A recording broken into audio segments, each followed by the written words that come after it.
ओम नमः शिवाय। मैं निधि शिमाली आपके अपने इस YouTube चैनल में आप सभी का स्वागत करती हूँ।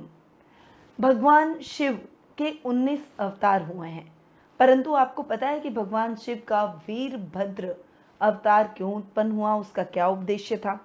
और ये अवतार बहुत ही स्ट्रॉन्ग अवतार भगवान भोले शंकर का था। दक्ष प्रजापति की कहानी तो आपने सुनी ही होगी। देवी सती प्रजापति दक्ष की पुत्री थी। आदि शक्ति ने प्रजापति की तपस्या से प्रसन्न होकर उसके घर में पुत्री के रूप में जन्म लेने का वरदान प्रजापति दक्ष को दिया था। और प्रजापति दक्ष भगवान विष्णु के भक्त तो थे, परंतु वे महादेव को पसंद नहीं करते थे। आदि शक्ति तो जन्मांतर से भगवान शिव की ही पत्नी के रूप में जानी जाती है, तो देवी सती शिव से कैसे अछूती रहती। उन्होंने महादेव से प्रजापति दक्ष की इच्छा के विरुद्ध विवाह कर लिया। अब ये विवाह तो हो गया, पर प्रजापति दक्ष कभी भी भगवान भोले शंकर को अपना जामाता स्वीकार करने को तैयार नहीं थे। उन्होंने भगवान भोले शंकर को नीचा दिखाने के लिए एक महायज्ञ का आयोजन किया और उसमें सभी देवी देवता, गंधर्व, दानव सभी को बुलाया, परंतु महादेव को उन्होंने न्योता नहीं दिया। यहाँ तक कि त्रिदेवों में उन्होंने भगवान विष्णु और ब्रह्मा जी को भी बुलाया, पर शिव को न्योता नहीं दिया। देवी सती को ये बात बहुत खली। फिर भी उनको लगा कि शायद मेरे पिता भूलवश महादेव को बुलाना भूल गए होंगे। महादेव ने खूब मना किया कि सती को इस महायज्ञ में नहीं जाना चाहिए, इस आयोजन में बिना बुलाए नहीं जाना चाहिए, पर देवी सती नहीं मानी। उनकी जिद पर भगवान भोले शंकर ने उन्हें अपने पिता के घर जाने की आज्ञा दे दी। और जब सती अपने पिता के घर पहुंची, तब पिता ने न केवल अपनी पुत्री का अपमान किया, बल्कि महादेव के लिए भी अपशब्दों का उपयोग किया और उनका घोर अपमान सभी देवी देवता, गंधर्व गणों के बीच में किया। और उस वजह से देवी सती का मन बहुत आहत हो गया और उन्होंने हवन कुंड में अपना आत्मदाह कर लिया। भगवान शिव चूंकि त्रिनेत्रधारी हैं, उन्हें सब ब्रह्मांड का ज्ञान रहता है।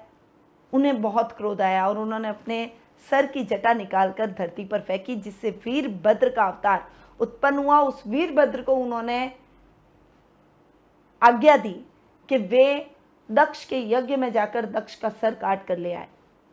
वीरभद्र क्रोधाग्नि में जलते हुए, क्योंकि ये अवतार भी क्रोध से भरा हुआ ही था भगवान शिव का, इसीलिए वीरभद्र दक्ष के महायज्ञ में पहुंचे और वहां दक्ष का सिर धड़ से अलग कर दिया। और तब हुए वीरभद्र के अवतार की उत्पत्ति, उसके अवतार की उत्पत्ति की सार्थकता। यह है वीरभद्र की कहानी। ऐसी ही जानकारियों के लिए आप मेरे चैनल को सब्सक्राइब कर सकते हैं, बेल आइकन पर ऑल दबाएं। अगर ये जानकारियाँ अच्छी लगे तो इन्हें लाइक और शेयर भी करें। तो बढ़ते हैं आगे और जान लेते हैं 9 अगस्त बुधवार के दैनिक राशिफल का हाल। सबसे पहले बात करते हैं पंचांग की। तो श्रावण मास के कृष्ण पक्ष की नवमी तिथि आज है, जो कि पूरे दिन और रात्रि रहने वाली है। उसके बाद दशमी तिथि प्रारंभ हो जाएगी। कृतिका नक्षत्र भी आज के दिन आ रहा है, जो कि अर्धरात्रि 2:26 तक रहेगा। उसके बाद रोहिणी नक्षत्र प्रारंभ हो जाएगा। चंद्रमा प्रातःकाल 7:40 पर मेष से वृषभ राशि में प्रवेश करेंगे और फिर वहीं गोचर भ्रमण भी करेंगे। सिद्धि योग आज के दिन बन रहा है। शुभ समय, जिसे हम गुलिक काल के नाम से जानते हैं, उसका टाइम पीरियड सुबह 10:30 से दोपहर 12 बजे तक रहेगा। वहीं राहु काल का समय दोपहर 12 बजे से लेकर 1:30 तक रहेगा। दिशाशूल आज उत्तर दिशा में रहेगा। यदि इस दिशा में यात्रा करना आवश्यक हो तो तिल खाकर आप इस दिशा में यात्रा कर सकते हैं। तो बढ़ते हैं आगे और जान लेते हैं आज के दैनिक राशिफल का हाल।